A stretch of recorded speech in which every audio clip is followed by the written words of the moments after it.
Nah, Studio Prison, ntar aja namanya, dengan mentor kami yang tercinta, yaitu Kak Teguh. Halo guys, tidak perlu basa-basi lagi, mari kita masuk ke penjelasan tentang konsep game seperti apa yang akan kami buat, yaitu Rua Bineda, The World of Balance. Rua Bineda, The World of Balance adalah sebuah game berkonsep casual strategi dengan tema Balinese Culture dengan tantangan, yaitu menghindari trap dan mengumpulkan item terdatu pada board yang tersedia agar bisa melawan boss monster yaitu Lea dan mendapatkan story progression dari karakter player tentunya.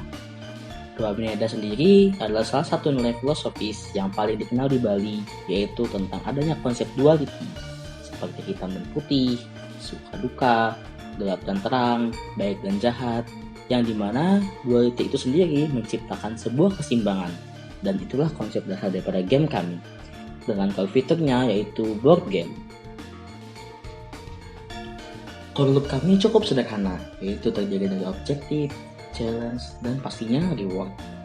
Nah, jadi tugas utama player adalah untuk mengumpulkan semua item yang ada pada board untuk mengunlock battle mode dengan monster Lea. Tantangannya, player harus menentukan strategi untuk mengumpulkan item, menghindari trap, dan melawan boss monster dengan mempertahankan health point hingga akhir. Rewardnya sendiri adalah akumulasi skor pada progression level yang dilakukan dan juga story progress dari karakter. Bagaimana? Cukup sederhana bukan? Core fitur kami adalah board game, dan game ini sendiri terinspirasi dari beberapa mekanik seperti game Snake and Ladder, Ludo, atau game seperti puzzle game lainnya. Dan dari situ, kami membuat mekanik board versi kami sendiri. Mekanik game kami membutuhkan dadu untuk menggerakkan pemainnya. Game ini menggunakan 2 dadu, tetapi cara pemain bergerak itu tidak melihat jumlah dadu. Pemain bergerak dalam 2 arah, yaitu horizontal dan vertikal.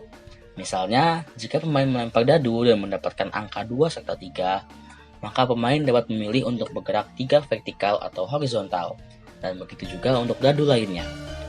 Item yang dikumpulkan juga bersifat akumulatif, jadi player bisa membawa item yang berlebihan ke level selanjutnya.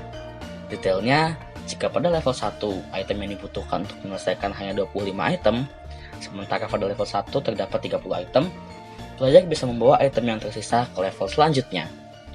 Dan fitur trap sendiri pada game ini akan mengurangi health point dari player jika player tidak sengaja menginjak trap yang ada.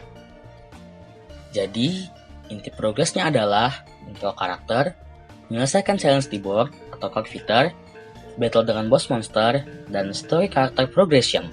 Seperti penjelasan sebelumnya, game kami menggunakan konsep filosofis di Bali, yaitu Rua Bineda. Terdapat dua makhluk mitologi di Bali yang terkenal dan menjadi simbolis pada Rua Bineda, yaitu Barong sebagai simbol cahaya dan Rangda sebagai simbol kegelapan, dengan Lea sebagai bawahan dari Rangda. Pada konsep item story kami menggabungkan konsep tersebut dengan era modern teknologi dan juga fantasi. Perusahaan Robin merupakan salah satu perusahaan ternama dalam menciptakan keseimbangan dunia. Saat ini, dunia menjadi tidak seimbang semenjak kehadiran monster Lea ke permukaan yang menyerang dan pemegang simbol of fish yaitu Barong menghilang. Karena itu, perusahaan Robin mengadakan sayembara. Siapapun yang berhasil menjadi lebih kuat setelah menyelesaikan tantangan dari teknologi simulasi yang telah dirancang perusahaan untuk mengalahkan monster Lea, maka dialah yang berkesempatan untuk menjadi penerus simbol of fish berikutnya. Nah, untuk karakter, player akan berperan sebagai tokoh dengan nama panggilan Adi yang merupakan seorang safety agent di dunia game. Untuk stylenya bergaya anime dengan atribut referensi seperti pada slide. Untuk monster layak, mengambil juga referensi dari karakter Rangda. Boardnya, kami berencana menggunakan pattern kotak-kotak seperti pada saput Poleng Bali. Untuk item, kami menggunakan gelang tridatu sebagai acuan utama, karena gelang tridatu memiliki arti kekuatan beserta detail referensi yang relevan. Kami rasa ini cukup unik, apalagi digabungkan dengan mekanik baru yang kami rancang, jadi akan penasaran seperti apa hasilnya. Untuk overall development, kami membutuhkan waktu selama 8 minggu, di mana pada minggu pertama kami berencana untuk fokus memperdetail kembali konsep game kami agar prosedur jadwal yang dirancang bisa semakin akurat nantinya. Lalu di minggu kedua akan ada pre-production dan prototyping. Nah, pre-production itu adalah diskusi kembali terkait jadwal plan yang sudah diatur sebelumnya Dan di minggu yang sama juga, kami melakukan prototyping hingga minggu keempat. Di minggu keempat, kami akan melakukan testing dan fixing.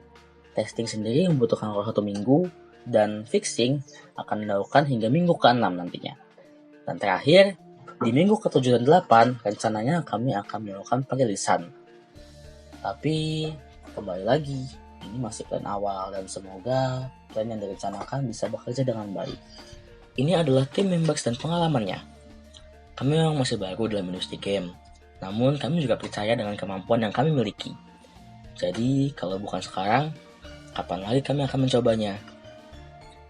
Untuk game konsep kami sudah mencoba menyusun sesuai skop masing-masing. Banyak ekspektasi, namun akhirnya kami memutuskan untuk merealisasikan ide yang satu ini. Kami tidak tahu sejauh mana kemampuan kami, tapi yang jelas, good luck for all of us. Untuk user persona, kami memiliki 2 jenis yang paling dekat, yaitu pria berumur 15 tahun dan wanita berumur 20 tahun dari Indonesia. Mereka sama-sama suka game free-to-play, game casual RPG, achievement, dan tertarik dengan budaya lokal yang dicampur dengan gaya modern. Mereka biasanya frustasi kalau tantangannya terlalu mudah. Untuk produk kompetitor, kami sampai pada 3 kesimpulan, yaitu art style, unlockable, dan leaderboard. Namun, leaderboard ada pada tahap multiplayer. Harapannya game kami juga bisa dikembangkan sampai pada tahap itu, namun mungkin bukan saat ini. Untuk Frozen, Better, dan New, kami memiliki ular tangga dan ludo sebagai Frozen, membawakan karakter budaya Nusantara dengan visual yang menarik sebagai Better, dan kami menawarkan mekanik yang baru untuk game semacam ini. Oke guys, itu dulu ya presentasi dari kami. Terima kasih sudah menonton.